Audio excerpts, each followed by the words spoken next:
नमस्कार दोस्तों। मैं आपका दोस्त देवेंद्र कुमार दायमा। आज जो मैं आपको एक सच्ची घटना सुनाने जा रहा हूँ उसको सुनकर चलिएगा। अनजान लोगों पे तो विश्वास आप कर ही नहीं पाए। ये सच्ची घटना है मध्य प्रदेश के एक शहर इंदौर, वहाँ की घटना है। दिनांक है 16 जनवरी 2022।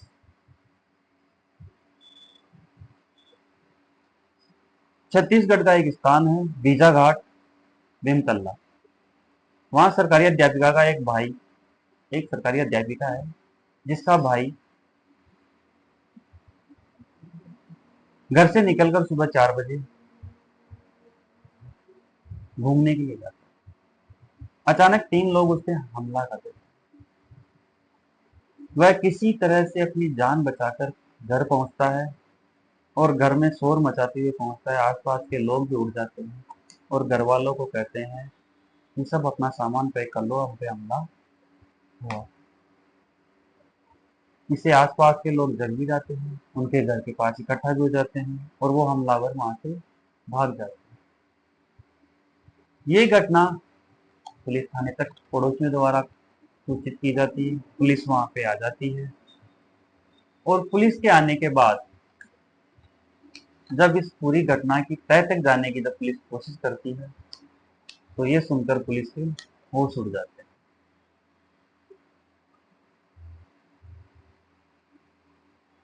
जो जानकारी सामने निकल कर आती है वो ये है। ये जानकारी शुरू होती है,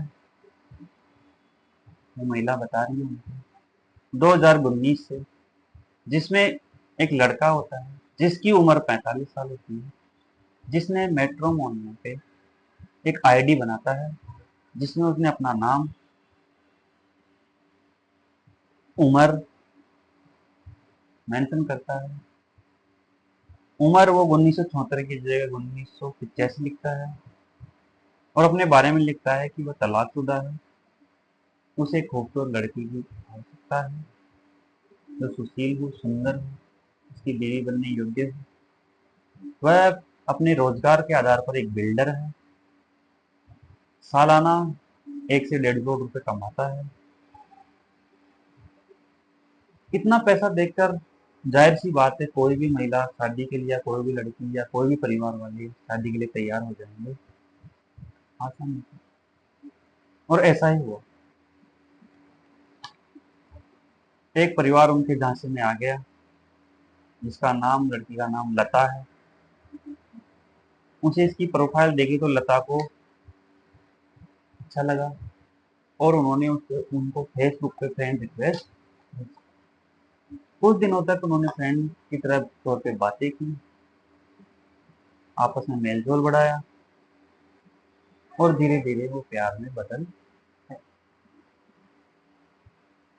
ये दोनों एक दूसरे से शादी करने के लिए तैयार हो गए और एक दिन वो भी आ गया कि वो 7 फेरे लेकर एक संबंध बनाने में, जिसे पति पत्नी का रिश्ता अपन कहते हैं। उनकी शादी 24 अक्टूबर 2019 को छत्तीसगढ़ के एक आलीशान होटल के अंदर दोनों की धूमधाम से शादी। इस शादी में घटना होती है जिसका सबका ध्यान जाता है, लेकिन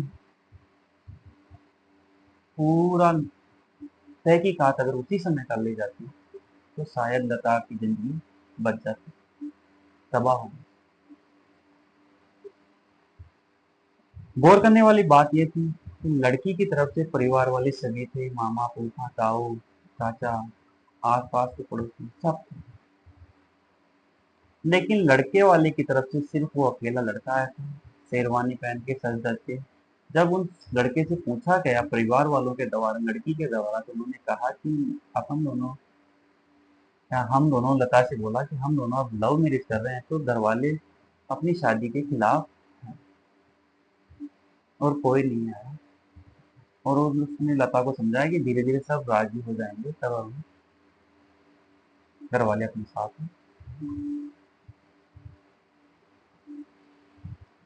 ये बात सबने ज्यादा गौर नहीं किया क्योंकि शादी का समय था।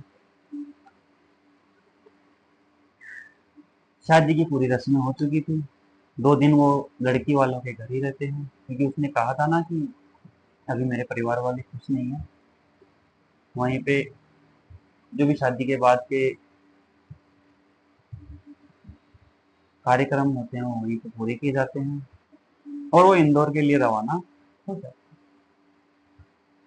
इंदौर के लिए रवाना होने के बाद वो घर नहीं जाते, एक होटल में कमरा लेते हैं और 15 दिन तक वहीं रहते हैं। अब 15 दिन तक होटल के अंदर शादी के बाद वो वहाँ रहते हैं। हनीमून, सॉरी, सुहागरात वहीं मनाई जाती है। शादी के बाद होने वाले संबंध सारे उनमें चलते हैं। तब लता कहती है कि देखो 15 दिन हो चुके। 15 दिन होटल में बिताने के बाद लता ने कहा कि अब तो मुझे आप अपने घर वालों से मिलाओ, तब मैं उनसे मिलूंगी, उनका गुस्सा शांत हो जाएगा। तो राजेश बिल्डर ने बहाना बना दिया कि मैंने वो कॉल किया था, अभी तक घर वाले गुस्सा हैं, अभी जाना ठीक नहीं होगा। चलो अपन दोनों, हमारा एक फार्म हाउस है, उस पे चलते हैं, उस पे रहेंगे, जब अच्छा लगेगा तब अपन चले। लता भी मान जाती है। ये फार्म हाउस था मध्य प्रदेश के मांगलिया क्षेत्र में। दोनों वहां होटल से रूम छोड़कर सीधा वहां चले गए। वो फार्म हाउस इतना शानदार था, उसमें हर सुविधाएं मौजूद थी।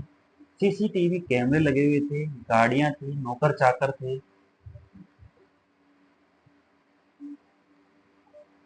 और एक आलीशान महल का नाम भी दे सकते।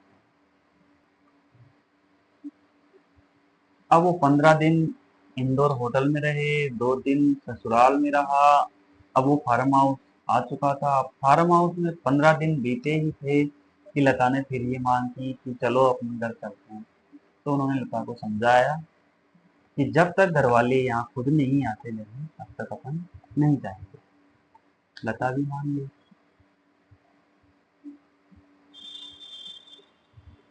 अब राजेश को एक शौक था, अडल्ट मूवी देखने।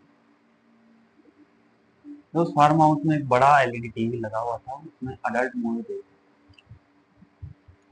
अब लता को भी धीरे धीरे उसने मना लिया और अडल्ट मूवी दोनों साथ देखने लगे और उनमें होने वाली सभी क्रियाएं दोनों एक साथ। अडल्ट मूवी में जो भी होता है तो वो उसे कॉपी करते थे। शुरू शुरू में लता ने इनकार किया, लेकिन लता ने फिर कहा कि अपना पति ही तो है। उन्होंने सहमति दे दी। ये कुछ दिन तो सब ठीक चल रहा था।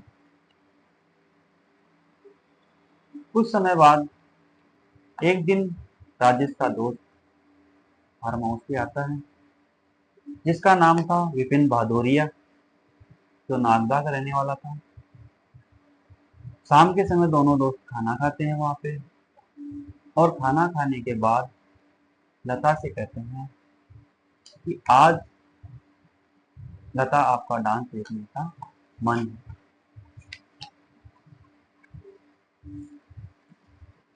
और लता से इतना कहने के बाद एक शर्त और रखते हैं कि तुम्हारे बदन पर कपड़े न के बराबर होने चाहिए। लता ने विरोध किया तो विपिन भादौरिया ने गन पॉइंट पे ये सारे सहमति दर्ज करवाई और उन्होंने उसको डांस के लिए मनाया।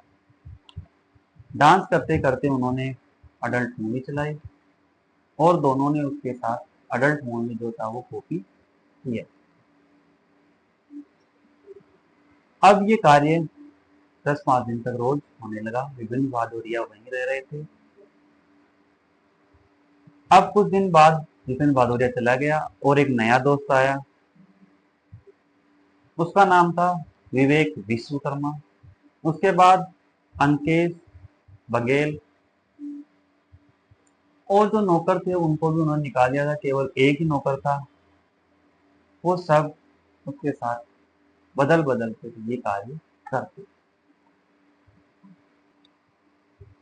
अब लता को ना तो परिवार वालों से मिलने दिया जाता था, ना उनसे बात होती थी। अगर बात करवाते भी थे तो गन पॉइंट पे बात करवाते थे। लता सहमी डरी हुई घर वालों से बात करती तो सिर्फ हंसी खुशी की ही बातें करती, अपनी आप बीती उन्हें बता नहीं पा रही। और लता को जब घर में अकेले रखते थे तो सीसीटीवी कैमरों की नजर में रखते थे और उसे बिना कपड़ों के रखते थे कि ये बात ही ना जा सके। लता ने कैसे जैसे करके राजेश को मनाया और एक दिन अपने घर ले जाकर मिलाकर लाने के लिए कहा। राजेश ने लता को कहा, अगर तुमने बताया किसी को तो तुम्हारे साथ जो मेरे दोस्तों ने किया है, मैंने किया है, नौकर ने किया है, उन सबका वीडियो मेरे पास मोबाइल में। और लता को वो वीडियो भी दिखा। तो लता ने कह दिया कि मैं कुछ नहीं। लता को जब घर मिलाने लाए तो लता उसके बाद वापस गई ही नहीं। जब 10-15 दिन का समय हो गया था, लोग उनके घर की रेकी कर रहे थे। तो जब उनका भाई सुबह 4 बजे घर से निकला तो उन्होंने तभी उस पे हमला और ये वाकया खुल के सामने आया। जब ये मध्य प्रदेश पुलिस को इस घटना का पता लगा, वहाँ की सरकार को पता लगा, तो उनके उस फार्म हाउस को गिराया। जब फार्म हाउस को गिराया जा रहा था तो वहाँ पे एक महिला आई और उस फार्म हाउस को गिराने के लिए मना किया कि ये मेरे पति का फार्म हाउस है, मैं उनकी पत्नी हूँ, उसके साथ 2 बच्चे थे। वो महिला अक्सर आखिर झूठ बोल रही थी, वो उस फार्म हाउस को बचाना चाहती थी, लेकिन सरकार ने उसकी पूरी तहकीकात की और पता लगा कि वो महिला झूठी है। फिर उस फार्म हाउस पूरे को तोड़ दिया गया। वहां पे अक्सर कई पदार्थ मिले जो अडल्ट मूवियों में काम में लिए जाते हैं। इस कहानी को सुनाने का मकसद यही है कि अपने परिवार के जो भी रिश्ते करो उसकी पूरी तह तक जाएं, क्योंकि जीवन का संबंध 7 जन्मों का होता है और जीवन अमूल्य होता है। इस कहानी को सुनाकर हमारा मकसद आपको डराना नहीं है, बस आपके अंदर जागरूकता फैलाना है। जय हिंद, जय भारत।